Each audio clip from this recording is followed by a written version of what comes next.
नहीं रहा। वह केवल पिशाचिनी का गुलाम बन गया था। उसके चेहरे की हंसी गायब हो गई और वह हमेशा उदास रहने लगा।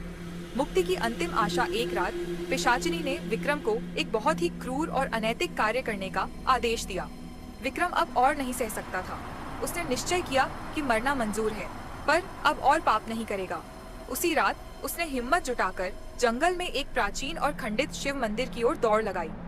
वह जानता था कि यह पिशाचिनी को क्रोधित कर देगा, लेकिन उसके पास कोई चारा नहीं था। जैसे ही वह मंदिर के द्वार पर पहुंचा, कर्ण पिशाचिनी एक भयानक डरावने रूप में उसके सामने खड़ी हो गई। उसकी आंखें आग बरसा रही थीं और उसका अट्टहास पूरे जंगल में गूंज रहा था। तुमने मेरा नियम तोड़ा है मूर्ख। अब तुम्हारी और तुम्हारे परिवार की मृत्यु निश्चित है। पिशाचिनी गरजते हुए विक्रम की ओर झपटी।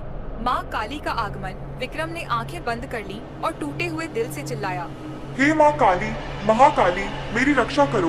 मैं पापी हूँ, पर अब और नहीं सह सकता। मुझे इस बंधन से मुक्ति दो। जैसे ही उसने माँ काली का नाम पुकारा, मंदिर के अंधेरे से एक तेजस्विनी, भयावह और अति सुंदर ज्योति निकली। वहाँ का वातावरण बदल गया। भयानक हवा शांत हो गई और एक दिव्य गर्जना गूंजी। सामने खड़ी थी साक्षात माँ महाकाली। उनका रंग काजल सा गहरा, बाल बिखरे हुए, गले में मुंडों की माला और कमर पर रक्त से सनी हुई कटी वस्त्र था।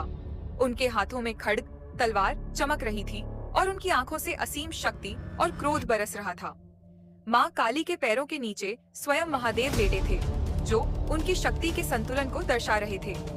माँ काली ने एक प्रचंड दहाड़ लगाई।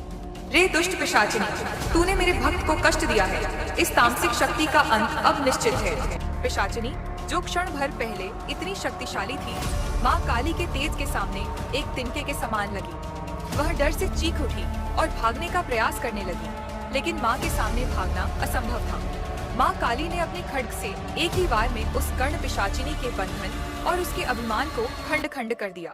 पिशाचिनी की शक्ति एक काली धुएं के रूप में हवा में विलीन हो गई। उपसंहार विक्रम जमीन पर गिरा हुआ था। उसके शरीर में जान तो थी, पर मन शांत हो चुका था।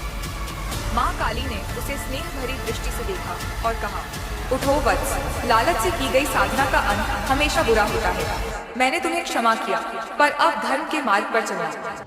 माँ काली की दिव्य ज्योति धीरे धीरे शांत हो गई, लेकिन विक्रम का जीवन हमेशा के लिए बदल गया।